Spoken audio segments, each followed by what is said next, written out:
Leaning forward against the wind, they trudged onward. The veritable blanket of snow is blinding enough, but their eyes are barraged with snow pellets. Finally, their destination is within sight and within reach. Her hand reaches out, grasps the door handle, and pulls. The door flies open and stops with a slam.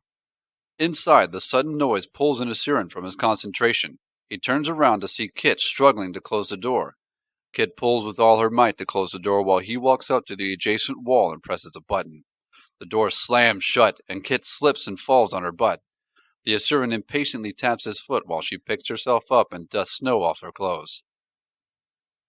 "You could have just knocked, you know.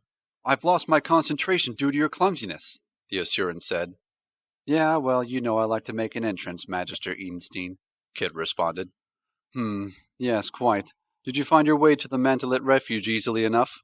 Magister Edenstein said as he walked to the front window. "Yes, though I had a lot of trouble with the heavy snow." "Heavy snow? There's barely a downfall out there." Magister Edenstein opened the window shutters as he finished his sentence. Outside was Mr. Sprinkle rolling around in the snow. Mr. Sprinkle noticed Kit and Magister Edenstein in the window and popped his head up.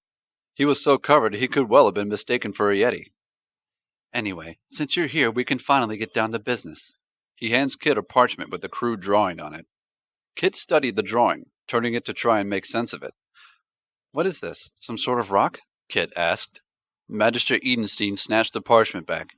"What do you mean, what is this? It's so obviously a black moa egg," he shouted, annoyed at Kit. In truth, the drawing was nothing more than an oval with some black scribbles. Drawing wasn't exactly Edenstein's strong point, but Kit let it go at that. "Oh, I thought there were no more black moa eggs," Kit said. "Of course you did. However, I have received reports of this egg's existence in these very mountains.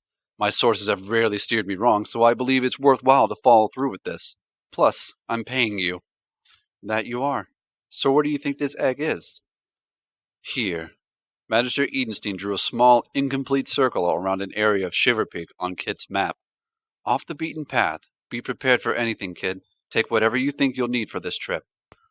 Kit gathered supplies Magister Edenstein had purchased for her, swiped a few pies while he wasn't looking, and set on her way.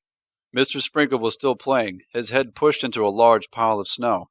Kit whistled, and he popped his head up with a poof, sending snow flying, then trotted after Kit.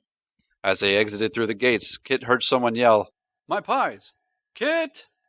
With that, Kit and Mr. Sprinkle doubled their pace to their new destination. Kit had her own reasons for tracking down this egg. She read in her family history books that Nicholas Sanford had found one of these eggs. If she had found one too, she was certain he would have been proud. They traveled further north and even more upward. The travel itself was uneventful. Few creatures hunted in these areas, and there were no signs of civilization. The wind was howling and heavy, with only a small amount of trees for temporary relief. Kit thought she had heard shouting in the distance, but it was too faint to make out with the billowing wind. Certainly nobody else could be up here, right? The wind died down and left only light snowfall for the rest of the way. However, the snow was very deep.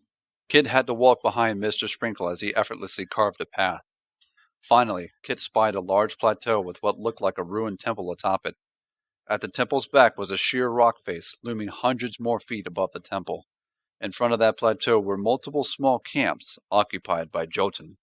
Massive brutes stalked the campgrounds wielding deadly weapons. Even Kit, the greatest swordsman in Tyria, would have trouble standing toe-to-toe with these brutes. A crop of trees hid Mr. Sprinkle while Kit snuck around the camps and into the ruined temple. The temple was empty, with no Jotun in sight, allowing Kit to search freely.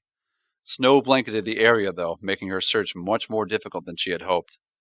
After searching around nearly the entire building, she accidentally kicked something hard and heavy. She picked it up and brushed the snow off it, revealing a large black egg-shaped object. It was hard to the touch and could easily be mistaken for a rock. "Huh, I guess Magister Edenstein's drawing was more accurate than I thought," she bemused. Suddenly, the ground shifted and rumbled under her. She lost her footing and threw the egg into the air.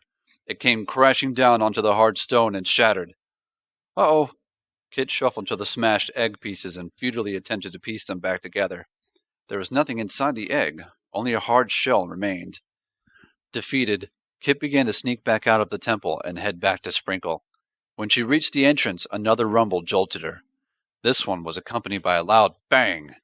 An explosion went off in the distance, followed by the hollers of nearby Jotun running towards it. Kit started to make her way to where she left Mr. Sprinkle, but gets spotted by one of the Jotun running toward the commotion. She breaks into a run and yells for Mr. Sprinkle, the Jotun hot on her trail. Mr. Sprinkle bursts through an armory tent, throwing weapons, armor, and debris everywhere. The tent and its structure lands on the Jotun, trapping it for now.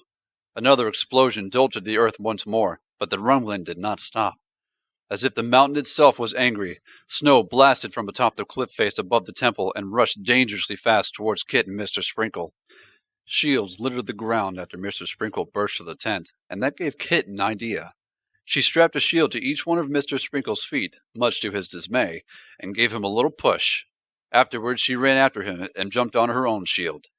The avalanche roared behind them as they skied down the mountain. Kit shouted, "Woohoo!" as Mr. Sprinkle groaned loudly. Mr. Sprinkle had a little bit of trouble maintaining his balance, but was able to keep his footing long enough to outrun the avalanche. Meanwhile, Kit seemed to be enjoying herself a great bit, jumping off of rocks, doing twists in the air, and narrowly missing trees. After a few tense minutes, the avalanche died down. Kit and Mr. Sprinkle had reached a flat section of the mountain pass that allowed them to safely stop. Kit unstrapped the shields from a very unhappy Mr. Sprinkle, and they walked back down toward the mantelet refuge. "And that's why I can't return yet," Kit said as she ate a slice of pie. "It turns out those explosions were from a bunch of miners hoping to tap into some new ore veins." The campfire crackled, throwing small embers into the night sky. You sit on your log, thinking about how you were enjoying your mountain hike, finally escaping Kit's shenanigans when suddenly she and her yak appear, waving you down for another favor. "I can't just tell Magister Edenstein that I broke the egg, but maybe we can trick him into thinking I got a real black moa egg by painting a regular one? How about it? Can you get me a few moa eggs to test my painting skills on?" Kit asks. You take a deep breath and let out a long, exhausted sigh. "Adventurers, Kit needs some moa eggs to paint in order to trick Magister Edenstein. 5 eggs should do the trick."